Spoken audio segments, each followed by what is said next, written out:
500 mil milhões de dólares. Esse é o montante que o Banco das Nações Unidas estimou como investimento necessário para a reconstrução da Ucrânia. Um desafio que não será apenas econômico, mas também político, e que colocará à prova as unidades das nações europeias. Por isso, no vídeo de hoje, analisaremos como está a evoluir o processo de diálogo sobre a Ucrânia, se existe um acordo de paz iminente a curto prazo e, caso este venha a concretizar-se, que setores e empresas poderão beneficiar assim que começar a reconstrução de um país que, infelizmente, já leva mais de 3 anos em guerra. Como sempre, lembro que se gosta deste conteúdo, subscreva o canal e partilhe com alguém que possa ter interesse. E claro, na descrição deixo um link para a nossa newsletter, onde partilhamos conteúdos que podem ser do seu interesse. E sem mais demoras, vamos começar. Pode o conflito na Ucrânia ser resolvido a curto prazo? A questão não é se a guerra terminará, mas sim quando e em que condições. Recentemente, a reunião na Casa Branca entre Trump e Zelensky foi bastante tensa. Trump acusou Zelensky de brincar com a Terceira Guerra Mundial e, ao suspender a ajuda militar, o encontro terminou abruptamente. Zelensky, apesar de tudo, propôs uma trégua que incluía a libertação de prisioneiros e a cessão dos ataques, desde que a Rússia fizesse o mesmo. No entanto, algumas previsões, como as do Polymarket, estimam a apenas 25% a probabilidade de um acordo antes de 21 de abril. O que acontecerá após a paz? Após 3 anos de conflito, especialmente no leste, a Ucrânia necessita de uma reconstrução massiva. Tanto os próprios ucranianos como os regressos exilados, como os líderes ocidentais que procuram demonstrar uma Europa unida e solidária, impulsionarão esta recuperação. Estima-se que o investimento necessário ultrapassa os 500 mil milhões de dólares, valor estimado pelo Banco Mundial, sendo direcionado para 2 setores fundamentais: infraestruturas,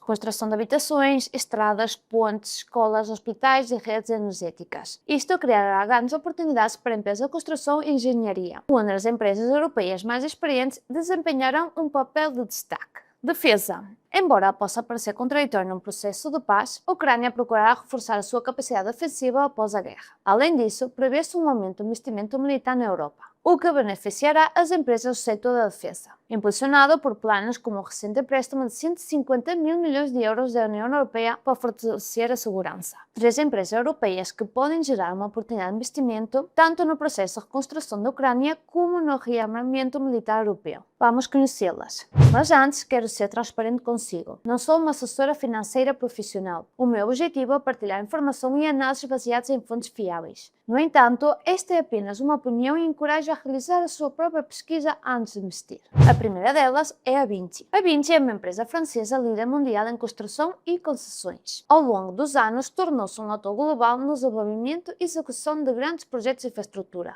tanto na Europa como noutros continentes. Atualmente, a Vinci está particularmente bem posicionada, tanto em termos de recursos como de experiência, para assumir projetos de reabilitação de redes de transporte, energia e serviços essenciais por todo o país. Passando agora à análise financeira, os seus lucros têm crescido de forma constante, assim como o seu fluxo de caixa livre. De facto, o seu lucro operacional, também designado por EBIT, atingiu um novo recorde de 9 mil milhões de dólares no último exercício, com margens estáveis e elevadas. Além disso, no que diz respeito aos dividendos, tal como muitas outras empresas europeias, a Vinci apresenta uma política de remuneração ao acionista atrativa, com um payout superior a 50% e uma rentabilidade por dividendo próxima dos 4%.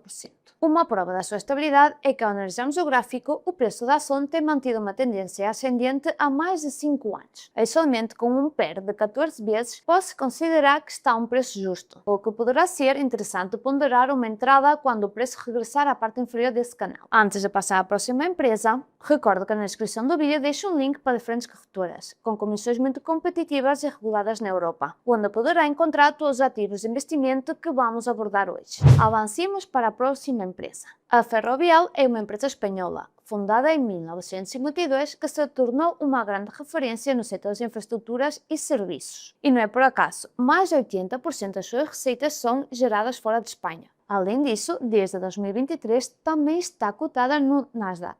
No que diz respeito aos seus números, a empresa tem demonstrado uma enorme solidez. O seu lucro operacional tem crescido a um ritmo superior a 40% desde 2020 e no último exercício superou pela primeira vez a barreira dos 2 milhões de dólares em EBIT. Por outro lado, o seu fluxo de caixa livre também é positivo e cresce ano após ano, situando-se atualmente em cerca de 1,30 dólares por ação. Além disso, distribui dividendos de forma sustentada e crescente, com uma rentabilidade por dividendo que ronda os 2% atualmente. Se olharmos para o gráfico, observamos um crescimento lento, mas constante, nos últimos 5 anos. E para quem procura valor, há um dado muito interessante. O seu PER está abaixo de 10, o que pode ser uma excelente notícia para investidores, especialmente se a Ferrovial desempenhar um papel relevante na reconstrução da Ucrânia. Atenção, se a guerra for resolvida nos próximos dias, poderemos assistir a uma forte valorização das ações, rompendo os seus máximos históricos recentes. Bem, até agora analisamos 2 exemplos de empresas de infraestruturas. Para encerrar, falta-nos falar de uma empresa do setor da defesa. Apresento-lhe a B-Systems, é um dos gigantes do setor da defesa, segurança e indústria aeroespacial. E este conglomerado surgiu da fusão de várias empresas britânicas e atualmente exporta as suas inovações para mais de 100 países, assinando contratos tanto com governos como com clientes civis. Por exemplo, entre os seus produtos mais avançados, tanques, drones e caças de última geração, tornando-o uma candidata ideal para garantir uma parte significativa dos futuros contratos de defesa na zona euro, sobretudo à medida que os países da Organização do Tratado Atlântico Norte aumentam os seus orçamentos militares. A nível financeiro, a empresa tem registrado um crescimento contínuo. Desde 2020, o seu lucro operacional subiu 80%,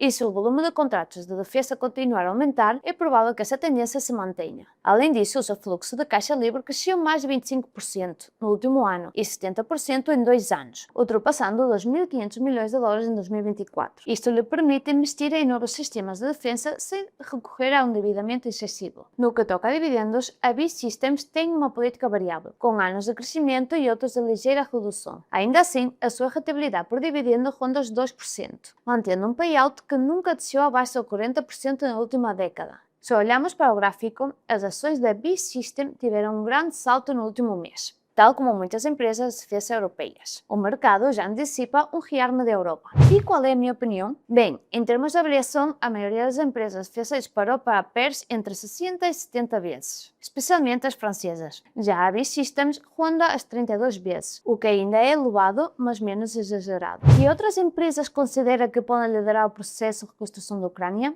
Deixe a sua opinião nos comentários. E até breve!